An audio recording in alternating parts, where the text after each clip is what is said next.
How do you make sure that people are actually paying the taxes they should be paying, which I think is a great thing, rather than raising taxes on everybody, go after the people who are cheating without harassing legitimate businesses and making them spend way too much time dealing with audits? How do you handle it?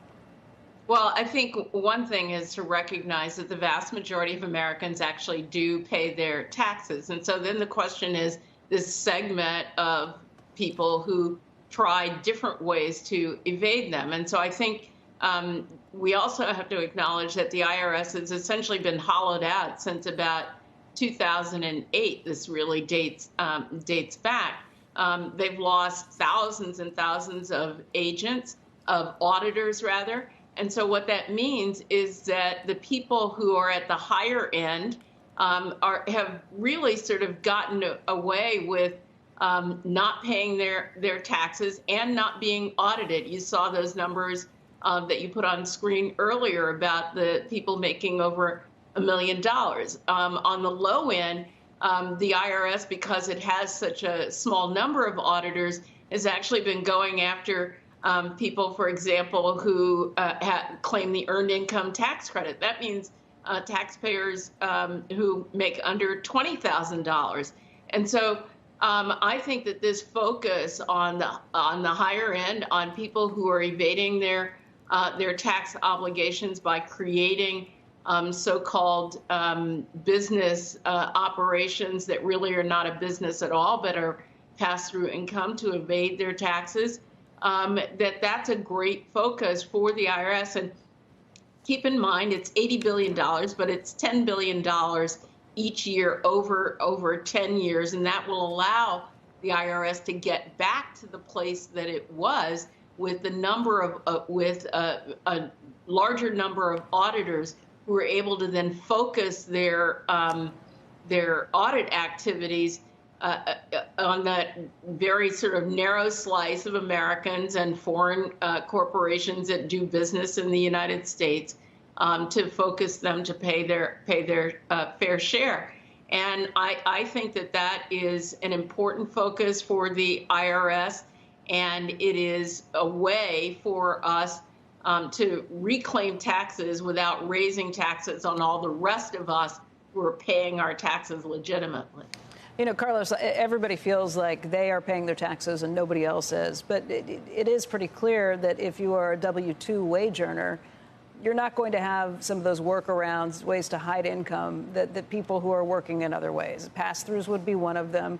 If you're not a W-2 earner, it's easier to fudge some of the numbers. Should there be a bigger emphasis on people who aren't W-2 wage earners who have access to some of those things? And again, I'm not talking about people who are middle class, who are earning some of these things, but it does feel like there are ways to get around it. And if you're not a W-2 wage earner, there's all sorts of incentives to cheat.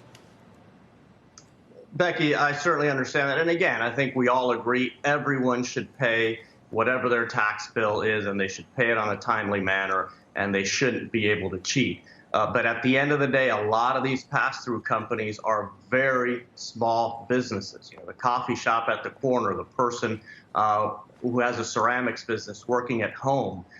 These people are now going to be targeted just because they have decided to incorporate as an S-corp, as a pass-through. I think that's unfair. And by the way, what will the workaround be? I mean, will the workaround just be that people incorporate as something else, not as a pass-through? Well, but think about it. It's not just the burden that it represents for these individuals and their businesses, but these costs get passed on into the economy, and consumers end up paying the costs of more IRS audits. So I think we can all agree the IRS needed more funding, needed more resources, but this is a massive expansion of the agency. Here's my only argument, Carlos. Look, if you don't have any enforcement, then you are punishing the law-abiding people who are paying their taxes, because you know there are people who are always going to pay their taxes, who are always going to choose to do the right thing, and then there are people who won't if there's nobody watching, if there's no cops on duty for the whole thing. If you have an additional force, I guess, is there some way that you can see having additional officers enforcing the streets, so to speak, without necessarily harassing people? Is there a way to find a happy medium here?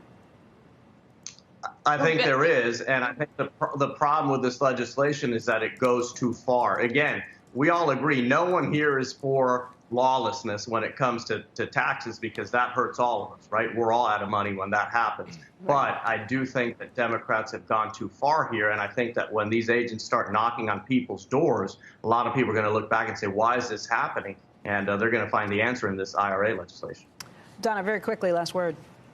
No, but Becky, what Carlos described, the coffee shop, the small business, these are legitimate businesses. And so that's not going to be the focus of the IRS. It really is going to be people who just set up a so-called corporation to run their taxes through because they can get some, run their income through so they can get some kind of benefit without legitimately paying their taxes. I don't see the mom and pop shop in that category. They are legitimate businesses. That's not going to be the focus of the IRS. Shepard Smith here. Thanks for watching CNBC on YouTube.